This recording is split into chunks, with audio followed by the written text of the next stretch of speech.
Pronto. Voltamos, então, agora para a sessão de conversas, né? Perguntas, respostas dos participantes, comentários. Gostaria aqui de, uh, uh, de apontar, né, a presença do professor Eduardo Baione, que muito nos honra no nosso seminário de hoje, e também do professor Tomás Farsic, né? É uma grande honra tê-los aqui conosco nesse estudo. Então, eu abro agora a perguntas e respostas aos apresentadores. O Guilherme, que colocou anteriormente, se quiser colocar agora, por favor. Tentar expor algumas, como o senhor mencionou, é mais uma conversa, eu não tenho pretensões acadêmicas muito, eu leio Hegel mais por, vamos dizer, por diversão, assim, e primeiro, eu achei o grupo mexendo no Facebook, achei interessante, recebi no meu e-mail, entrei aqui, desculpa se eu estiver quebrando, como vocês disseram, assim, algum código aqui do grupo, e eu gostaria de levantar mais alguns questionamentos, principalmente na fala do Rodrigo, sobre esse melhor entendimento, né? Se você pode esclarecer se eu realmente entendi direito o que você quis expor, entre a noção de Deus-Estado em Hegel, né? O que é o Deus de Hegel, né? E aí, essa semana, curiosamente, estava lendo um texto, não sei se dentro da academia essa referência é bem conhecida, e eu achei bem interessante que acho que talvez poderia acrescentar alguma coisa, que é um livro que chama Hegel e a Tradição Hermética. E aí eu queria saber se esses questionamentos talvez podem, pelo menos ouvindo a sua fala, me veio algumas ideias, né? E talvez vale a pena compartilhar elas, assim. No livro, o autor, ele começa assim, dizendo, Hegel não é um filósofo, Hegel não é um amante e buscador do conhecimento. Ele acredita que já achou o conhecimento. Então, uma noção de encontrar Deus, da ideia absoluta, ele com essa concepção de ter um contato direto com o conhecer absoluto e com essa concepção de Hegel de Deus, o autor argumenta, e eu achei bastante interessante, que isso pode aproximar mais o Hegel, não do idealismo Kant, Schelling, toda essa corrente alemã, mas também, e para ele é bastante importante para entender o que era esse conceito de Hegel de Deus, da tradição hermética mística. Então, ele até argumenta que, por exemplo, se o Deus de Hegel precisando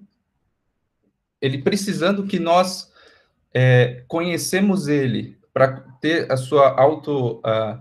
o seu desenvolvimento por completo, essa busca,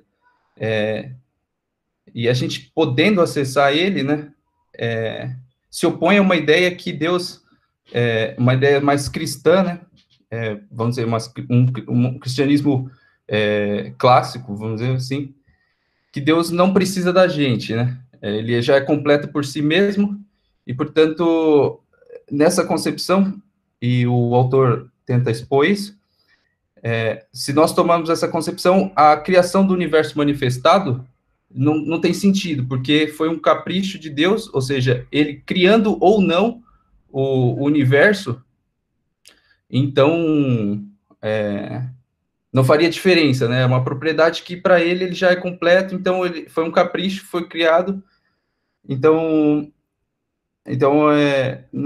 essa é uma visão assim que não explicaria porque nós precisamos adorar a Deus, né? E por outro lado, uma noção que insere a necessidade de Deus estar criando a si mesmo, e por isso ele criou o universo,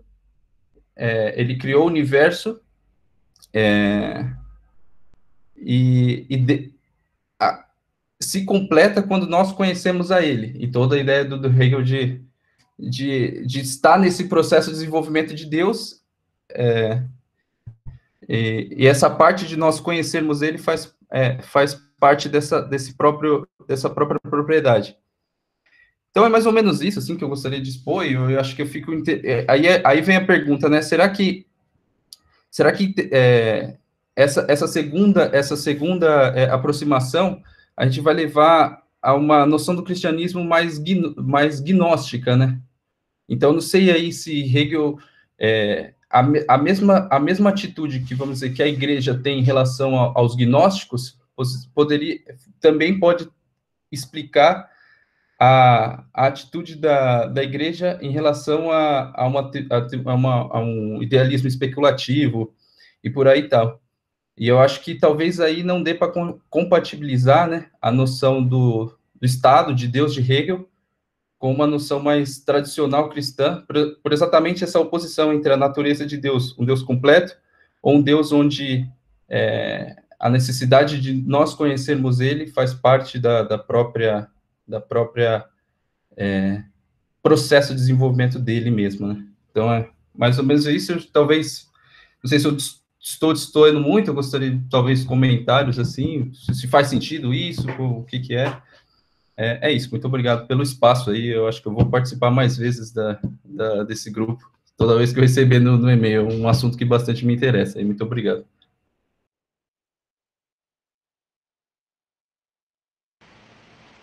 Obrigado, Guilherme. Rodrigo, você quer comentar? Parece-me que é ele que ele dirigiu, a você que ele dirigiu a questão. Pois é, eu estou com 3 observações aqui. Na verdade, 4. Uma do senhor, uma do Guilherme Fernandes, uma do Guilherme e da Patrícia. Vamos ver aqui. O meu medo é ficar chato. Ficar chato, eu ficar aqui falando. Mas, olha, obrigado a todos e a todas pelas observações.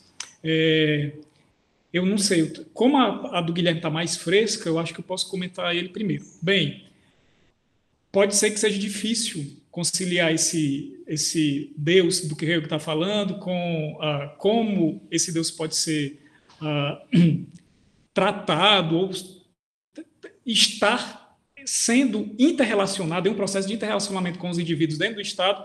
A questão é, e se o Estado é realmente o Deus completo? Fica a questão. Mas, assim, o que eu queria te comentar é que você falou do Hegel hermético. Eu acho uma questão muito importante, ainda não é explorada aqui no Brasil. O Hegel está dentro de uma interseção de confissões religiosas que faz com que ele seja sui generis. Os escritos dele também. A gente pode ver o Hegel nascendo numa cidade que está numa província de Wittenberg, que depois da Paz da Westfália começou a se tornar majoritariamente católica, mas a cidade onde ele nasce é protestante. Ele é luterano, ele frequenta a maçonaria, ele tece um elogio a Maria nas lições sobre a filosofia da religião, quer dizer, se aproxima do catolicismo. Na juventude dele, pelo menos assim, o Pinkard pinta, né?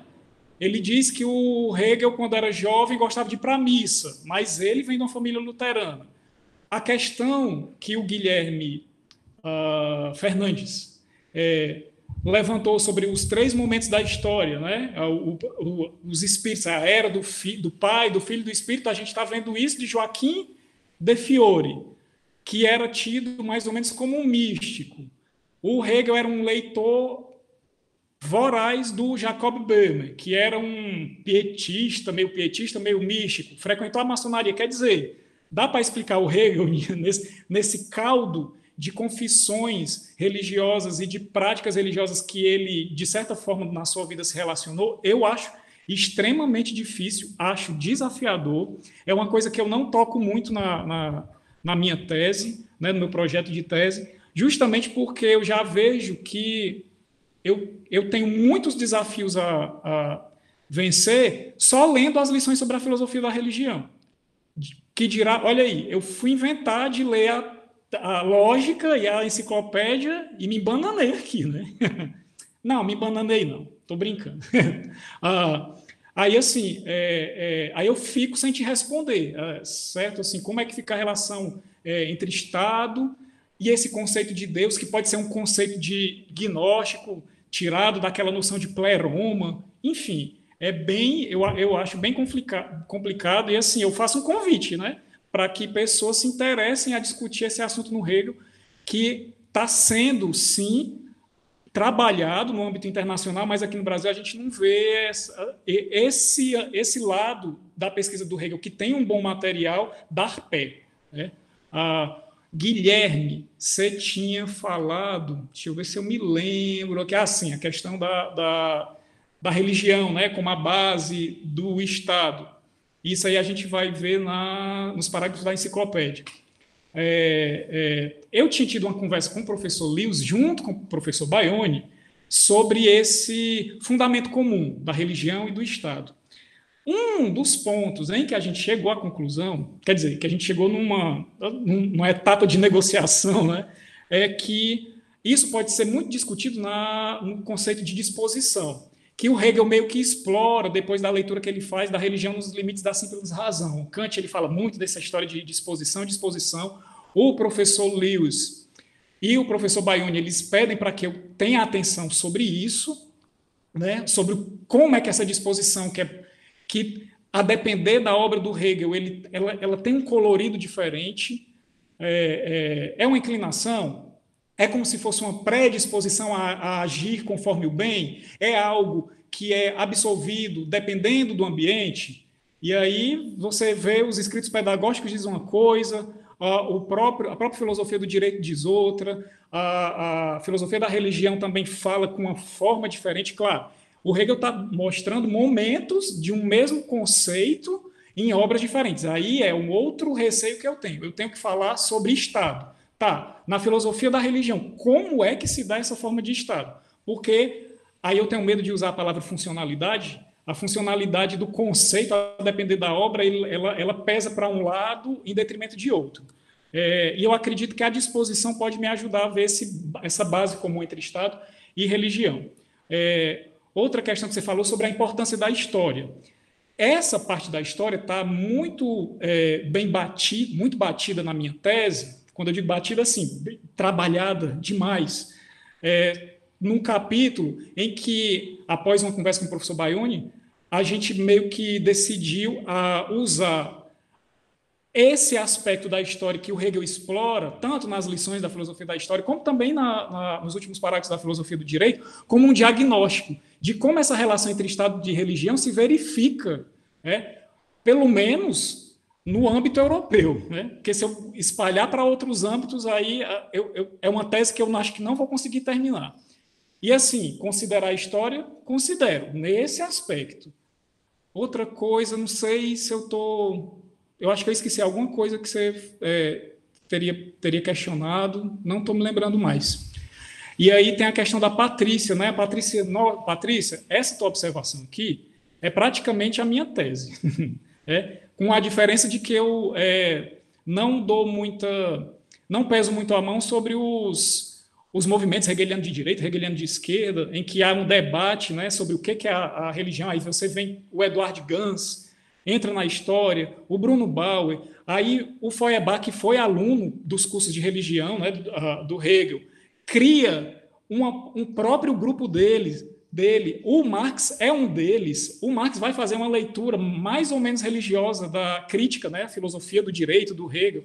E assim, é um outro universo que eu queria muito explorar, mas eu já vejo que as lições sobre a filosofia da religião estão me demandando muita coisa. Por quê? Porque as lições, elas são livros que não estão muito sendo explorados aqui no Hegel na pesquisa nacional. E aí eu tive que tentar, sei lá, entrar não separar, mas tentar conciliar, né, uma coisa que ainda não está sendo feita aqui no Brasil, que é a pesquisa nessas últimas lições. E aí eu estou tendo que criar essa bibliografia, e eu acho que já fiz o recorte o bastante para eu poder me afundar, né? Estou até os narizes aí para para ler essas coisas. E assim, outra questão que você falou sobre o Estado ético, conforme os gregos, e o Estado e a religião no Estado moderno. E aí você vê uma cisão, porque a religião, nos gregos, ela era uma religião pública.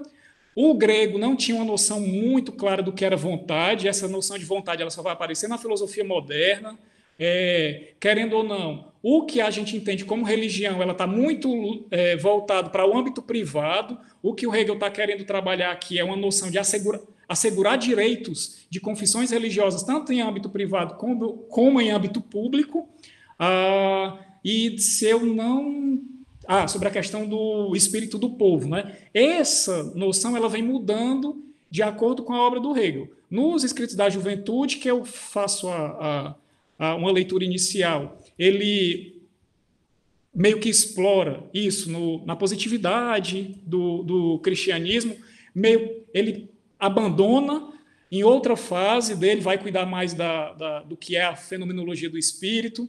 Aí você vê no sistema da vida ética ou na filosofia real, praticamente esse espírito do povo desaparece e ele meio que retorna a essa discussão em Berlim, tanto na filosofia do direito como nas lições, certo? Só que assim, o Volksgeist das lições, da fase de Berlim do Hegel, é o Volksgeist, mas não é o Volksgeist do que ele está falando nos escritos juvenis. E aí o que eu entendo, assim, você faz a pergunta para mim, enquanto pesquisador do Hegel, nesse momento histórico, com uma certa bibliografia, com acesso a uma certa bibliografia.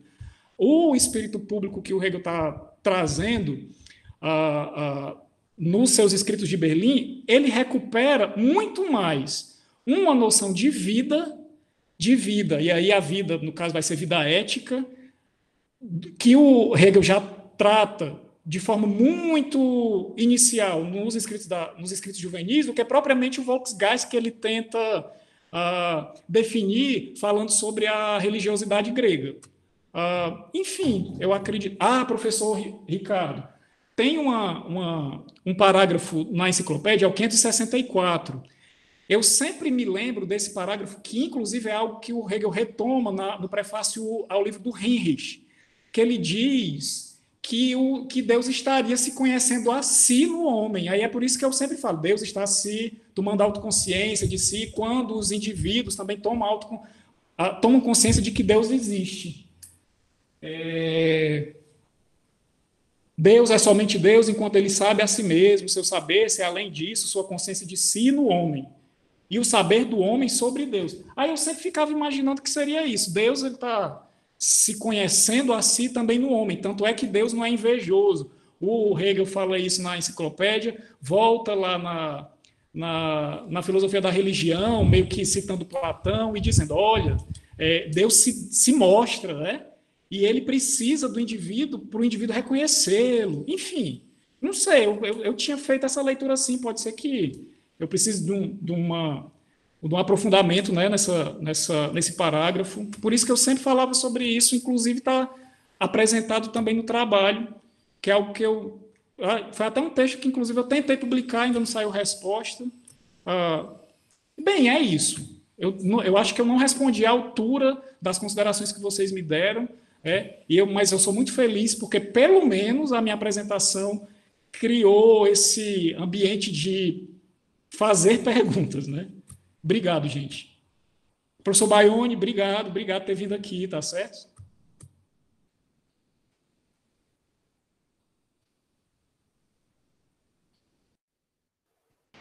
O Guilherme e o Gabriel estão me ajudando na organização e anotando a ordem das perguntas. Quem é agora?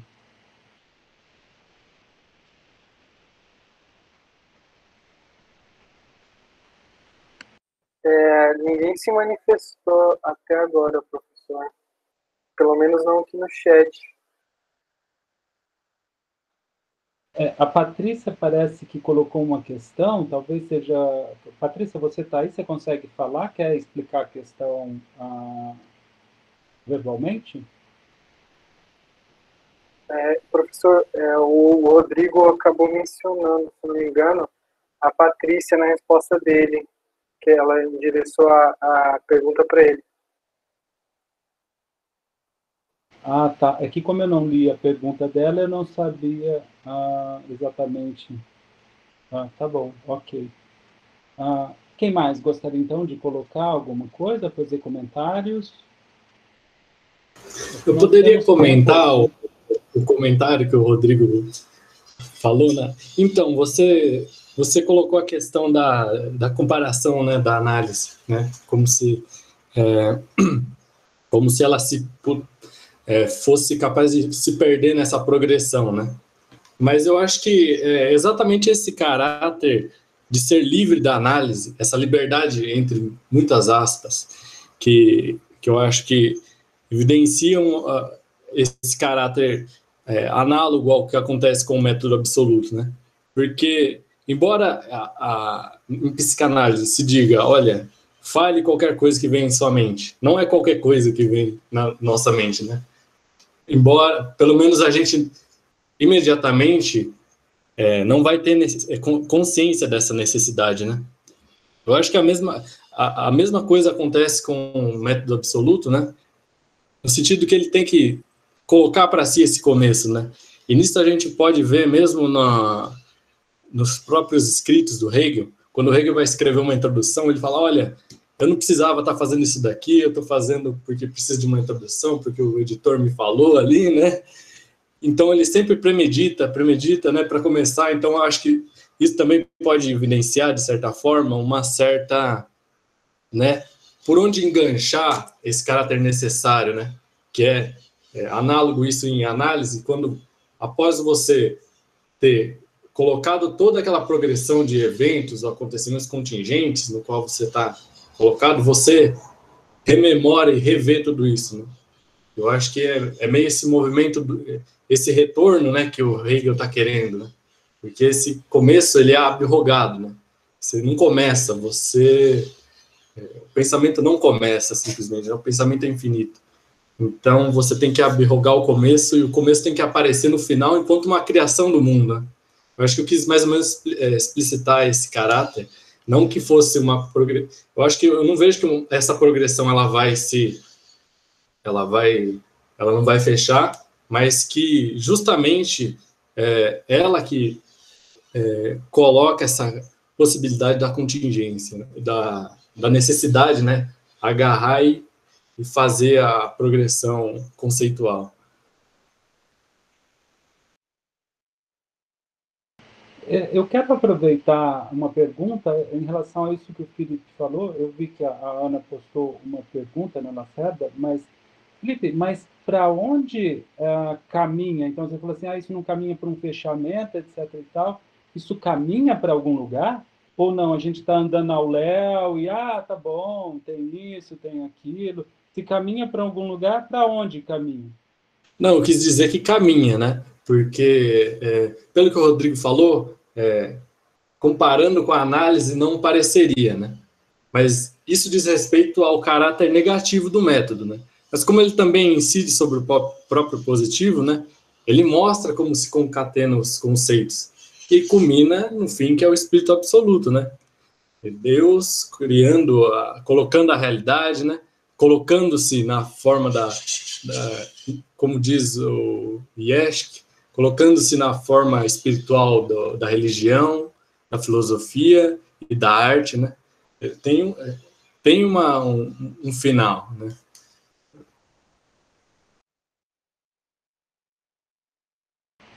Um telos, né? Isso. Ok. Guilherme, bom, parece-me que é a Ana, é isso, Guilherme?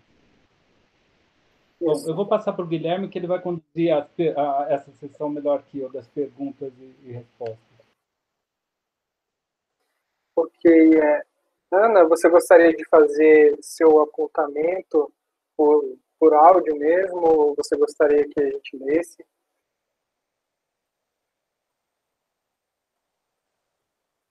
Eu posso falar. Boa tarde para todos. Então, quero parabenizar as apresentações, né, dessa tarde, foram muito ricas, assim. E o meu apontamento foi para a apresentação do Felipe, né? em um momento do texto dele, ele não discutiu, né, apresentou rapidamente o termo Aufhebung e, trazendo só apenas como uma ideia de verbo, né, mas a palavra em si não é um verbo, é um substantivo, e o verbo seria Aufheben, né. E tem algumas discussões, assim, que depende de qual comentador que está sendo utilizado. E eu até peguei a fenomenologia do espírito aqui, porque o Paulo Menezes, ele traz essas inúmeras possibilidades de tradução, né, para essa palavra. Então, acho que seria uma forma de contribuir, né, assim, caso ele quisesse colocar uma nota, alguma coisa, se ele sentisse como relevante discutir um pouco mais esse conceito, né, que é tão importante assim. Então, no mais, obrigada.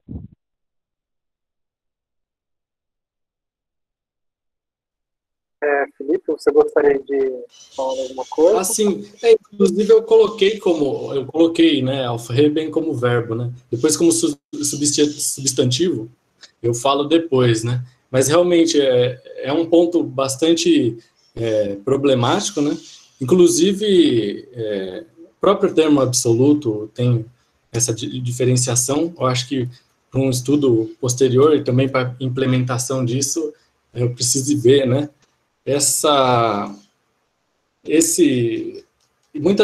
Às vezes a gente usa superar, né? Mas aí não tem essa noção do conservar também e tal, né? Também é importante ter a diferença do... eu me esqueci o termo agora, mas que remete mais ao Kant, né? De uma assunção, né? Uma assunção, você teria o conceito, né? Fazendo a assunção de um certo objeto na realidade, mas eu agradeço bastante. Eu vou me atentar para essa questão. Obrigado. Obrigado, Ana, pelo comentário. Desculpe, professor. Só um comentário que a Ana me lembrou. É muito engraçado, não sei o que, você fala assim, nós vamos adotar a suprassunção, mas depois você nunca mais fala da palavra. Aí é muito estranho, porque na verdade você não adotou, você só disse isso ali, né? Mas tudo bem, faz parte. Então, como era baseado na introdução, né? Eu procurei apresentar como é, né, esse método alinhado à introdução, né? Às vezes outra eu puxava um pouco do restante da obra, né? Mas aí ocorreu que faltou mesmo esse termo, né? É verdade. Uma coisa que eu acho interessante no comentário da Ana é que talvez valha a pena pegar aquela própria explicação que o Hegel faz sobre o Aufhebung, o que ele significa e por que ele é especulativo no sentido de que você colocou, e colocar isso no texto também, né, nessa explicação. Acho que vale a pena.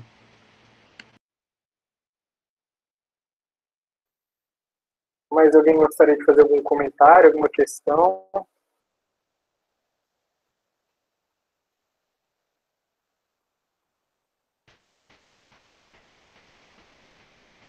Professor Eduardo, Tomás, gostariam de colocar alguma coisa, algum comentário sobre o conteúdo?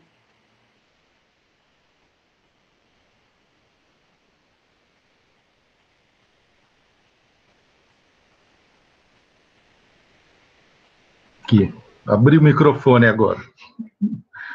Eu só queria falar para o Felipe. Bom, primeiro eu queria agradecer a iniciativa geral do grupo aí de Marília, né, sob a coordenação do Ricardo, e a iniciativa de vocês, que é muito válida, né, e embora a gente esteja vivendo momentos talvez não tão propícios assim à especulação, no filosófico do termo, né, nós temos algumas tarefas aí a cumprir como instituição universitária, formadores de cultura e assim por diante, né? Mas eu queria lembrar para o Felipe uma questão muito prosaica, que é a ideia de que a fenomenologia do espírito ela não pode ser, ipsis literis, talvez, identificada como a ciência da experiência da consciência. Porque isso é uma... Se a gente pensar materialmente, né, isso está documentado nas edições e tal, isso é uma espécie de segunda folha que o Hegel pôs, depois do prefácio, uma espécie de folha de divisão de matéria, como se costuma fazer nos livros, primeira parte, segunda parte e tal. E ele pôs essa folha, e depois, em algumas edições, essa folha não existiu mais, tanto que a edição crítica insiste em pôr e explicar tudo isso. Porque se a gente for ver um pouco da história, ou mesmo da... Aí eu não sei, aí depende da compreensão de cada um, parece haver uma cisão redacional na fenomenologia da passagem do 4º para o 5º capítulo. Né? No 5º capítulo já é o espírito, né? E não é só experiência da consciência, né? Então a gente poderia pensar que a obra tem uma tensão de composição, que a história dos documentos mostram isso para a gente, de que esses primeiros 4 capítulos nos elevam ao conceito, vamos dizer assim, de espírito, e o 5º começa exatamente dizendo, né, o espírito elevado à razão sabe que ele é a fonte de toda a realidade. Quer dizer, ele já começa absoluto, né, vamos dizer assim. Ele não começa referindo-se à totalidade da experiência anterior, já é o resultado daquela experiência que ele passa a empreender de maneira, vamos dizer, um pouco mais abstrata no 5º capítulo, e depois, a partir do 6º, com uma espécie de rememorização histórica das suas experiências concretas como povos, né? E aí o conceito de espírito de povo é importante, né? Então, porque pelo teu projeto, ou pelo menos pela sua compreensão, a fenomenologia aparece como esse elemento introdutório necessário para elevar o conceito de ciência, né? Mas a questão é que a consciência mesma, ela é uma espécie de categoria, vamos dizer assim, ou forma, que é, na sua determinação elementar, conceito. Isso está na fenomenologia, isso está na introdução. O Hegel diz, né, a consciência é em si conceito, a consciência tem o seu eu vou ler até aqui, eu estava procurando ela, está na introdução, não, aqui é mais adiante, né? Ele diz que a consciência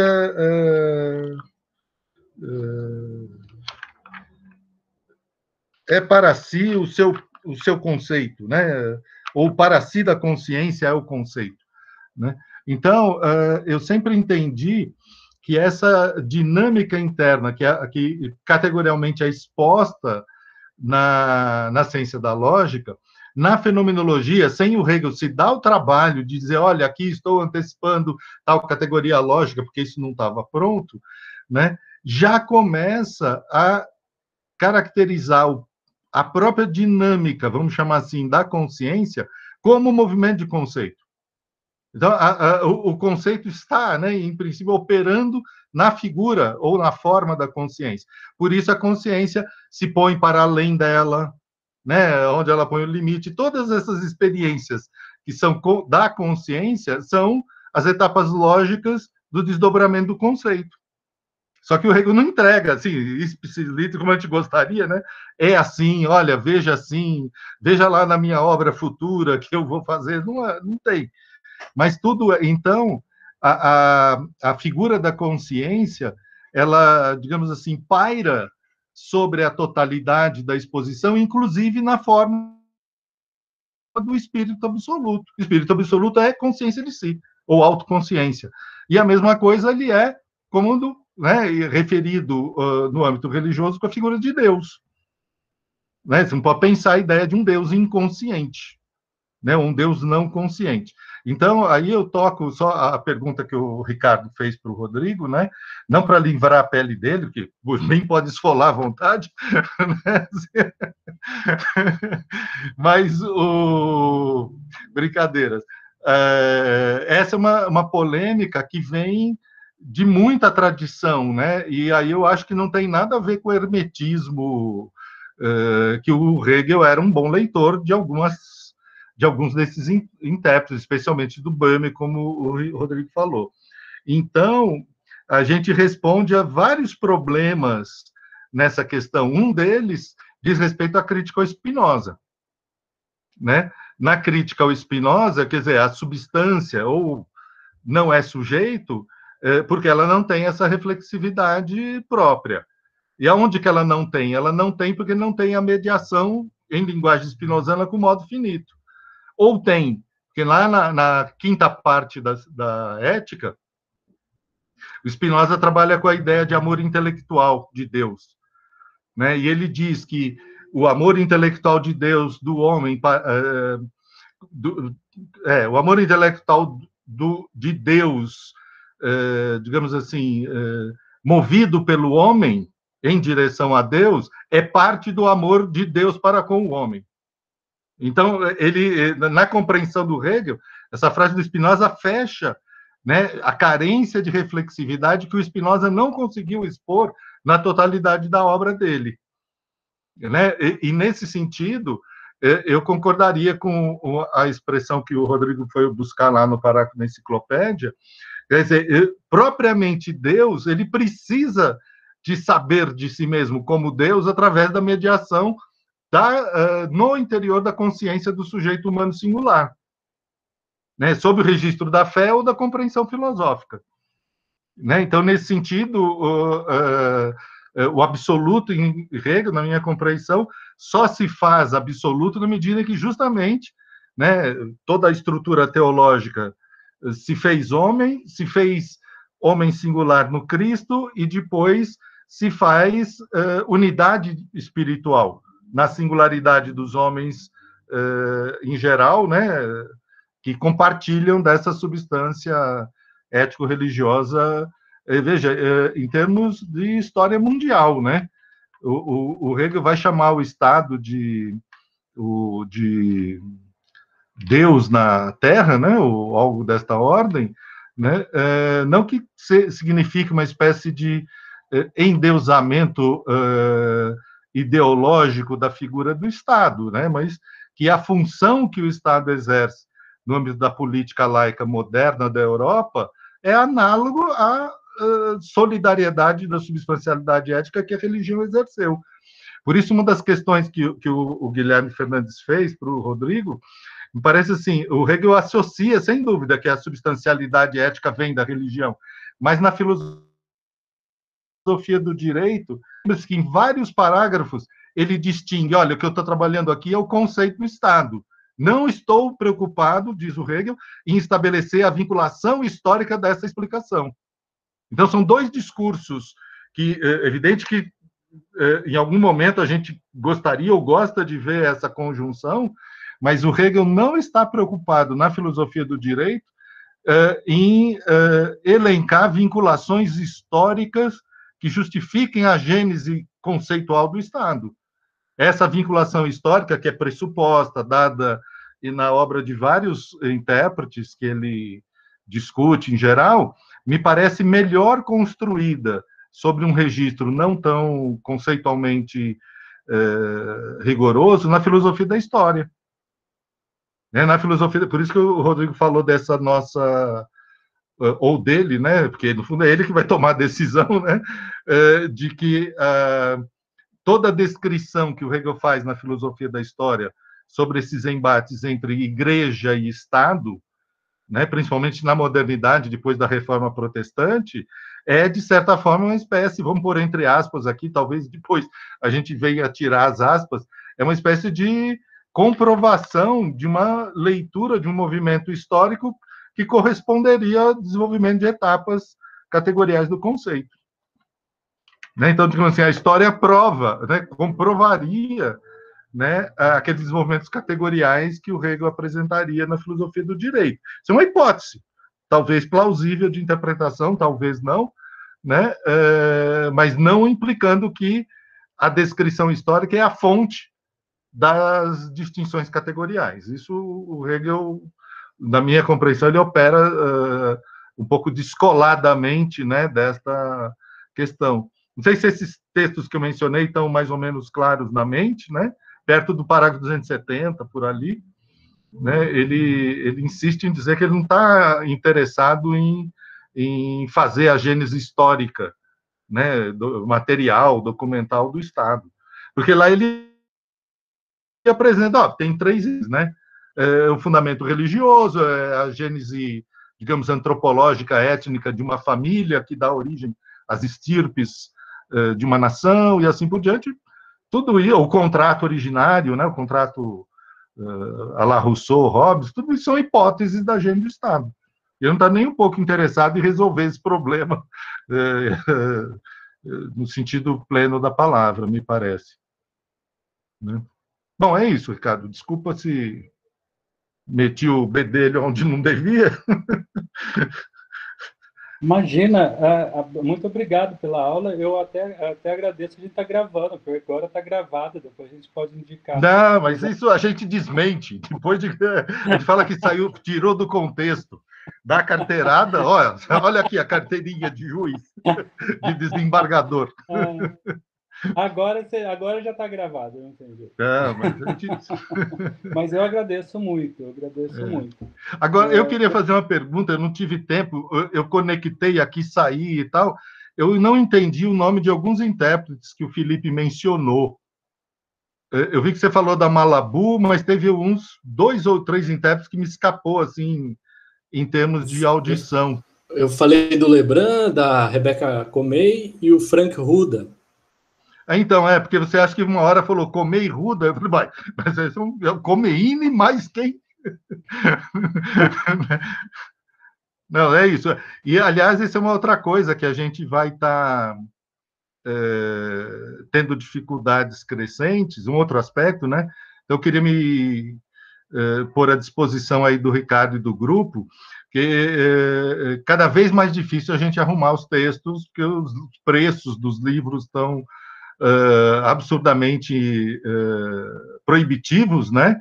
Então, na medida que o grupo, o Ricardo e vocês aí venham precisar de alguma coisa que eu eventualmente tenha, aí o Ricardo me pergunta, ou a gente vê, né, se dá para escanear em casa, ou se eu tenho que ir lá na faculdade mandar escanear, alguma coisa assim, se a gente já não achar lá no poderoso site russo, né, entre outros. Porque tem algumas coisas antigas, né, que às vezes a gente não acha mesmo, né? Deve ter uns 2 ou 3 exemplares só no mundo. Fala, acho que o Ricardo quer falar, o Rodrigo quer falar lá. Guilherme, você que comanda a inscrição. Professor Ricardo, aproveitando o gancho do professor Baione, o senhor mencionou 2 textos seus. Eu procurei esse texto, só que ele está num livro, na BCO, que não está aberto, né? E aí eu fiquei sem poder ter acesso ao texto. Se eu só tiver o PDF, ou então queira, sei lá, dar uma cópia prévia à publicação, disponibilizar, eu vou ter todo o prazer de ler esses 2 textos que o senhor mencionou, e se eu tivesse tido acesso, eu com certeza teria derrapado menos hoje, tá certo? Mas também se só que tivesse, não, vá comprar o livro, eu também vou entender, tá certo? Não, eu agradeço, Rodrigo, a pergunta, o comentário, o interesse, mas todos os meus textos estão no meu site do academia.edu. Toda publicação minha, mesmo impressa, eu acabo fazendo uma cópia em PDF e deixando lá. Então, tudo... Você pode até consultar lá e ver as outras coisas que estão lá. Obrigado. Tomás, quer comentar alguma coisa? Não? Tá bom. De qualquer forma, muito bem-vindo. É um prazer tê-lo aqui. Professor Ricardo, só quero agradecer, parabéns ao grupo. Não vou fazer pergunta hoje, eu caí muito de paraquedas hoje, mas parabéns pelas apresentações e muito obrigado, professor Ricardo, por me mencionar. E parabéns, né? Foram muito boas apresentações e as próximas semanas eu acompanharei mais pontualmente. Obrigado, Tomás. Eu só queria comentar algumas coisas, eu acho que esse espaço nosso é aberto, né, como fez o professor Eduardo. Um primeiro comentário da aula que o Eduardo deu, que de fato é excelente, né? Ele acha que aquelas coisas profundas que ele enxerga é óbvio, então todo mundo vai saber por aí, tá em algum lugar, ao invés de sentar e escrever, né? E um ponto que eu acho que ele tocou que é fundamental, porque está ali na discussão do Hegel com Kant sobre a coisa em si, poder conhecer a coisa em si, né, a partir do eu, é uma questão que às vezes não fica clara em Hegel, mas que algumas passagens indicam isso, qual é a coisa em si da consciência? A que coisa em si a consciência remete? E aí que está, vamos dizer, um pouco a solução do problema e a fenomenologia se tornar fenômeno do espírito, né? Dessa autoconsciência, porque a coisa em si da consciência é a consciência.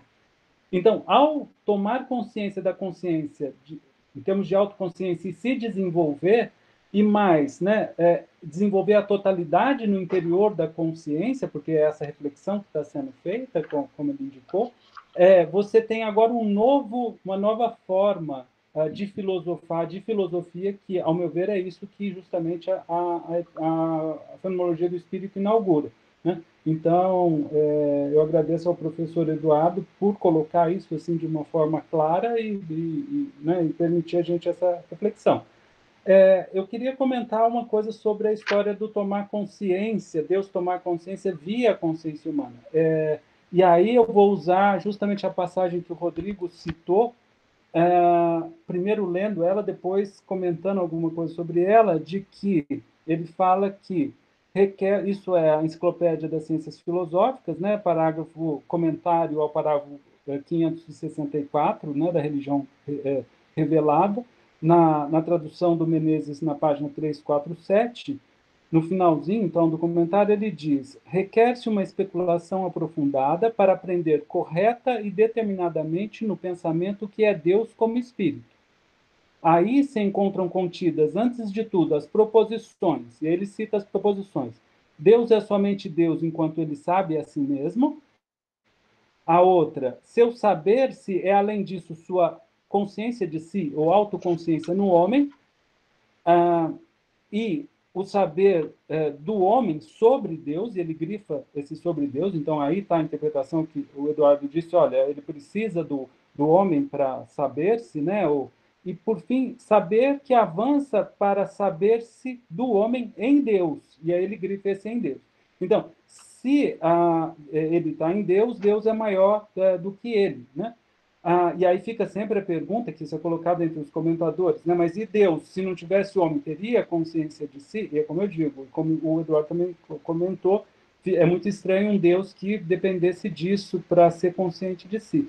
E aí tem um aspecto que as pessoas às vezes não notam, o que vem em seguida. Ele fala assim, ver a elucidação profunda dessas proposições no escrito de onde foram extraídas. Então, ou seja, ele está falando, ó, eu estou falando isso aqui, mas alguém fez essa análise e eu estou tirando de lá. Então, vão lá e leem o significado dessas proposições, né?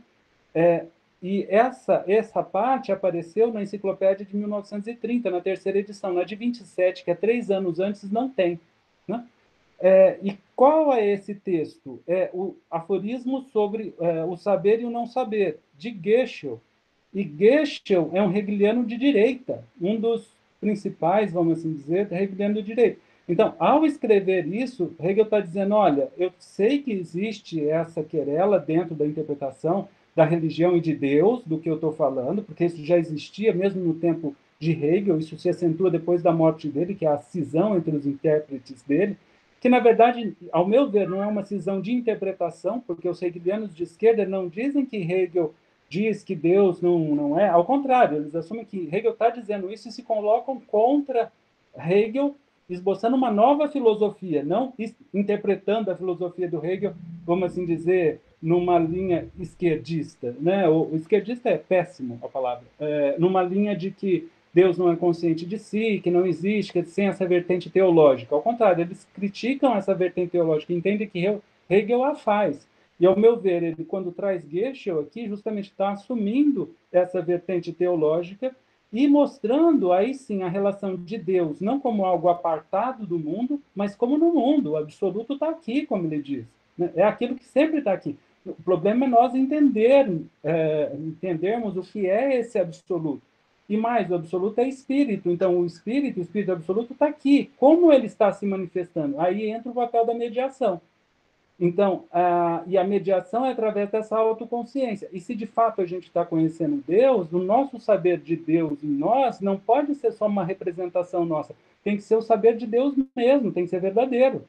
Então, nesse ponto se une o espírito finito entre aspas, porque a gente sempre está sempre em evolução, então não tem limite para esse espírito, mas é aí que se coloca a relação do espírito finito, ou humano, com Deus, e aí que Jesus pode ser a revelação desse espírito, porque ele veio e anunciou esse logos, do qual ele era a expressão. Né? Então, tudo isso é muito profundo, não vai dar para a gente conversar e discutir em 5 minutos aqui, mas, de qualquer forma, é muito interessante, pelo menos, é uma das coisas que eu gosto bastante. Né? Eu lembro sempre que, quando eu fui discutir algum desses temas lá na Sorbonne, uma das coisas que o professor Marmassi falou é que, há um tempo atrás, tinha estado um apresentador lá, que perguntaram para ele sobre o espírito absoluto. Ele falou assim, eu não me interesso por essa parte, eu não gosto, e tem outros que se dedicam a essa parte, né, introduzindo a minha fala. Né? E, de fato, eu me interesso muito, eu acho que para a gente entender o pensamento do Hegel como sistema, isso é essencial. Por isso, eu parabenizo muito o professor Eduardo Baioni por acolher o Rodrigo nessa empreitada que não é fácil, ao próprio Rodrigo de desenvolvê-la, de buscar desenvolvê-la. De fato, eu acho que no Brasil a gente discutiu pouco isso ainda, a gente tem que produzir mais literaturas nesse sentido. Em especial, esse texto do Geisel é engraçado, porque uma das coisas que o Hodgson diz é que Hegel, então, faz uma resenha positiva desse livro em 27, quando o livro é publicado e chega à mão dele, né? Ele não conhecia o Geisel, e a resposta que ele dá ao Geisel é mandar uma edição da 3ª edição da enciclopédia com a citação que ele faz ao livro dele. Né? Então, ele não responde propriamente, ele responde via enciclopédia. Né? Então, muito dessa história, esse próprio texto do Geisel, que está em alemão, a gente não tem tradução do texto do Geisel nem para o inglês, né? Ou para o francês, eu pelo menos até hoje não encontrei, o que dificulta, né? Porque é outro texto alemão daquela época, com os parágrafos, etc., que tem que ser traduzido, mas, de qualquer maneira, é isso que eu gostaria de comentar.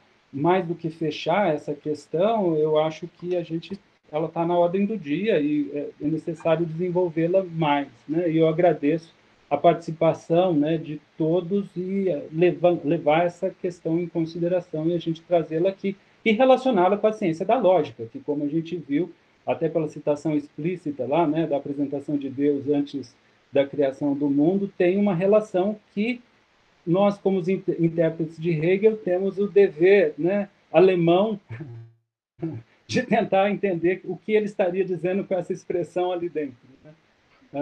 É isso que eu gostaria de comentar, se alguém quiser falar mais alguma coisa. Ricardo, você tem razão. Lembrando que essas temáticas que estão sintetizadas aí nessa referência ao Geisel são temáticas comuns da tradição teológica cristã. Né? Então, o Geisel, a impressão que me dá é que ele sintetiza itinerários de preocupação que a tradição teológica cristã já tinha elaborado. Né? A questão é que, evidente, nós não lemos essas obras de síntese teológica, porque na própria época do Hegel isso estava um pouco em desuso, né? Tanto que ele reclama na Filosofia da Religião que os teólogos alemães contemporâneos são inferiores aos medievais, né? Então ele elogia Duns Scotus e o Santo Anselmo, né? Que esse ele conhece. Tomás de Aquino, ele dá meia página na história da filosofia, e olhe lá, né, para o Tomás de Aquino. Mas só para lembrar que essa resposta, quer dizer, esses intérpretes, essas referências, essas teologias de cunho medieval, que me parece que ele conhece, com exceção do Anselmo, indiretamente, né? responde um pouco a essas questões que foram feitas aí pelo outro Guilherme, né? Então, por que Deus precisou criar o mundo? Né? Por que ele não estava satisfeito só consigo mesmo? Né? Ou coisa assim. Né? Então, ia direto para a análise no sentido psicanalítico, né? Assim, já põe no divã e não dispensa, não tem cura. Né? Mas essas respostas são dadas nesses textos clássicos da teologia. Né? O texto do Anselmo está traduzido, acho que de maneira indireta, eu acho que do espanhol, aqui em português, que é o Cur Deus Homo, né? Por que Deus se fez homem? Né? O Santo Anselmo tem um trabalho sobre isso, mas do Santo Anselmo a gente tem traduções em todas as outras línguas, então não é um acesso impossibilitado, né? Sim, isso é uma coisa que eu sempre digo também, é que Hegel era um cristão nessa tradição, e como os filósofos buscam explicar a Deus, Hegel também estava tentando fazer isso, né? Ao meu ver, declaradamente, né, quando ele fala na Enciclopédia da Ciência Filosófica, já no primeiro dia da filosofia, é o mesmo que a religião, que é Deus enquanto verdade, ele vai estar tentando explicar essa noção que ele tem de Deus, né?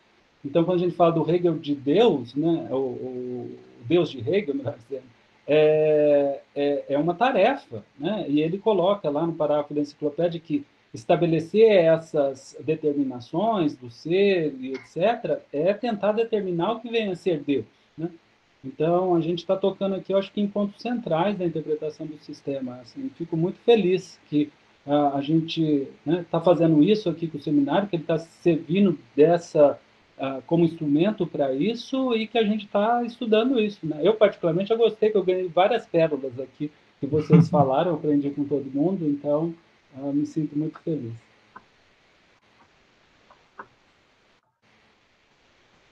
Bom, eu acho que é isso, né? Nós estamos chegando ao nosso horário final, né?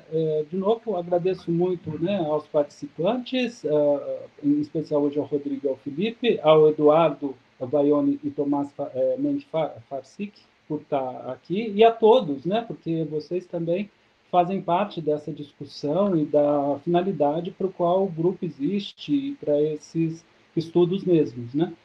Então, agradeço a todos a presença. E fiquem à vontade depois para enviar mensagens para os participantes, para mim. A gente gosta disso, é por isso que a gente está aqui. E a ideia é desenvolver a reflexão sobre esses temas. Obrigado, gente. Obrigado a todos. Boa tarde. Muito obrigado, hein? Boa tarde. Boa tarde, parabéns pelas apresentações.